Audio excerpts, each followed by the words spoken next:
এই গরমের সময়ে যদি এই রকম বিভিন্ন ফ্লেভারের ঠান্ডা ঠান্ডা লস্যি পাওয়া যায় তাহলে কার না ভালো লাগে।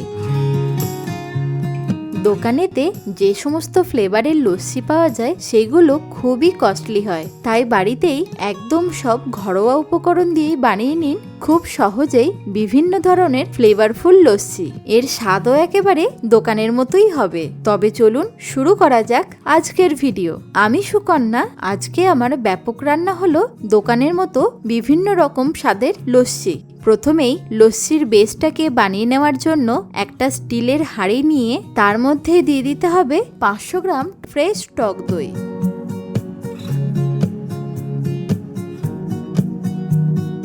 তার সাথে দিয়ে দিতে হবে হাফ কাপ অর্থাৎ 150 গ্রাম চিনি। যদি দইটা খুব বেশি টক হয় সেই ক্ষেত্রে চিনির পরিমাণটা একটু বাড়িয়ে নিতে হবে। তার সাথে আমি এখানে 500 ml জল অ্যাড করছি। যেহেতু আমি পরের স্টেপেতে বরফ ব্যবহার করব তাই জন্য জলের পরিমাণটা একটু কম ব্যবহার করছি। তবে আপনারা যদি বরফ দিতে না চান সেই ক্ষেত্রে জলের পরিমাণটা একটু বেশি ব্যবহার করবেন। এখানে আমি মোটামুটি 6 থেকে 7টা বরফের টুকরো দিয়ে দিলাম। এবার এরকম একটা ডাল কাঁটা দিয়ে ভালো করে মিশিয়ে নিতে হবে। যদি বাড়িতে এরকম ডাল কাটা না থেকে থাকে সেই ক্ষেত্রে যে কোনো হুইস্কার কিংবা মিক্সির মধ্যেতেও ভালো করে মিশিয়ে নিতে পারেন। তবে যদি লস্যির টেক্সচারটা অ্যাকচুয়াল আনতে হয় তাহলে এইরকম ভাবে ডাল কাঁটা দিয়ে মিশিয়ে নিলেই কিন্তু ভালো হয়।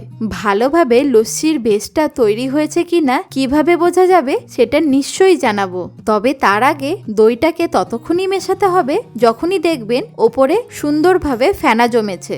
এবারে আমি লস্যির স্টিকটাকে তুলে দেখাচ্ছি। দেখুন এর মধ্যে কোনো রকম দইয়ের দানা কিন্তু লেগে নেই, একদম স্মুথ ভাবে মিশেছে।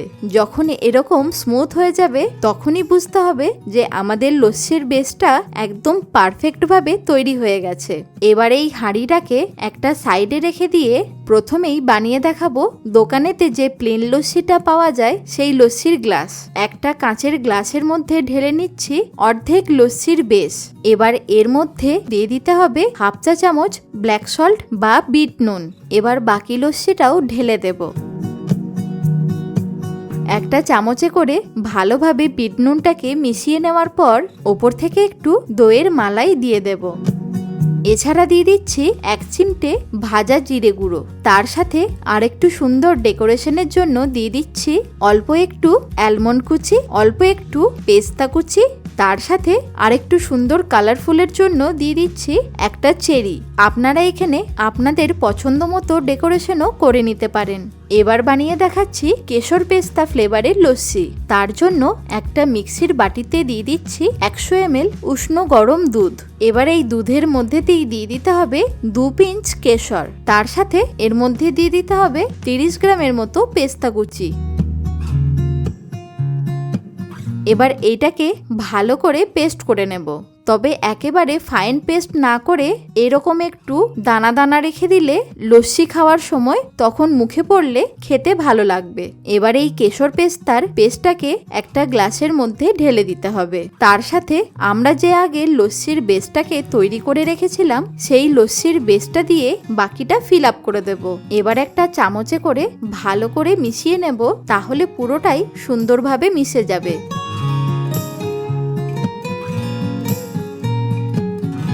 এবার ওপর থেকে সুন্দর গার্নিশিং এর জন্য সামান্য একটু পেস্তা কুচি আর 1 পিঞ্চ কেশর দিয়ে দিচ্ছি। তৈরি হয়ে গেল আমাদের কেশর পেস্তার লস্যি। এবার বানিয়ে দেখাবো পান ফ্লেভারের লস্যি। তার জন্য একটা মিক্সির জারের মধ্যে নিয়ে নিচ্ছি একটা মিঠা পাতি মিষ্টি পান।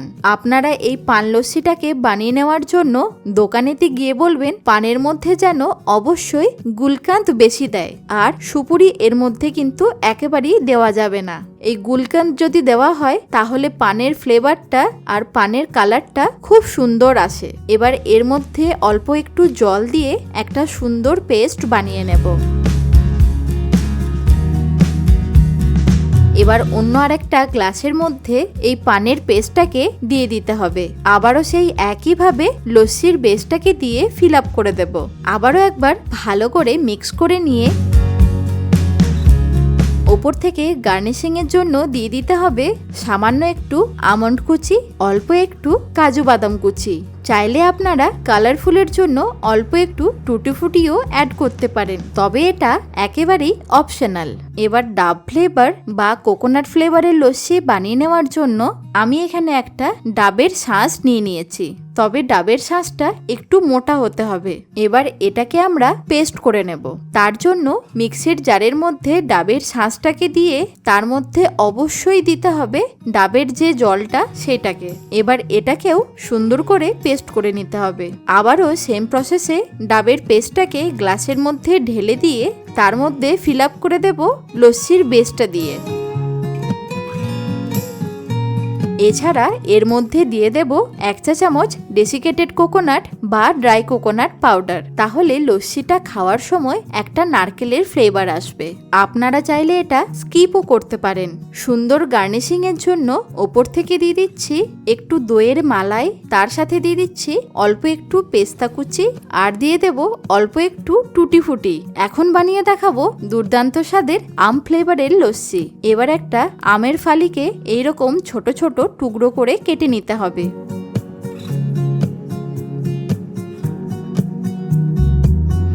একটা চামচে করে স্কুপ করে নিয়ে আমের টুকরোগুলোকে মিক্সির জারের মধ্যে দিয়ে দেব। এছাড়া দিয়ে দিতে হবে সামান্য একটু জল। এবার খুব ভালোভাবে এটার পেস্ট বানিয়ে নিতে হবে। এখন আরও একটা গ্লাসের মধ্যে দিয়ে দিচ্ছি অর্ধেকটা লস্যির বেস। এবার দিয়ে দিতে হবে আমের পাল্পটাকে। একবার ভালো করে মিক্স করে নিয়ে বাকি অর্ধেকটা লস্যির বেসটাকে দিয়ে ফিল আপ করে দেব।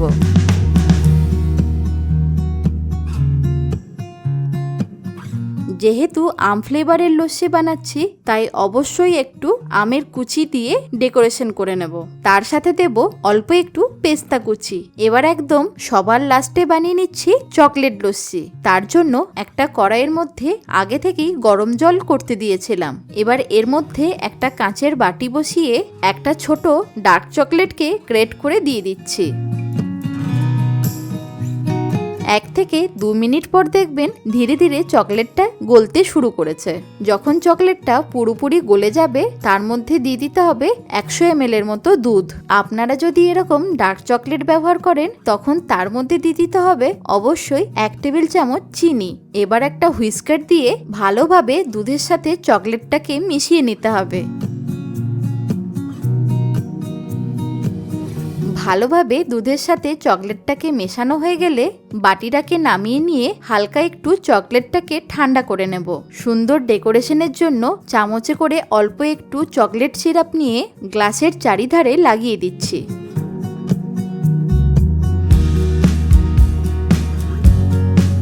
এবার দিয়ে দিতে হবে মেল্টেড করা চকলেটটাকে। তার সাথে বাকি অর্ধেকটা লস্যির বেস দিয়ে ফিল আপ করে নেব। পুরোটা একবার ভালো করে মিশিয়ে নিলেই তৈরি হয়ে যাবে আমাদের চকলেট লস্যি। দেখলেন তো কত সহজে সমস্ত সব ঘরোয়া উপকরণ দিয়ে দোকানের মতো নানা রকম ফ্লেভারের লস্যি আমরা ইজিলি বানিয়ে নিলাম। আশা করি আপনাদের এই ভিডিওটা দেখে বুঝতে কোথাও অসুবিধা হয়নি। আরও নতুন নতুন সামার ড্রিঙ্কস দেখতে চাইলে অবশ্যই কমেন্টে জানাবেন। ভালো থাকুন, সুস্থ থাকুন, দেখতে থাকুন ব্যাপক রান্নাঘর।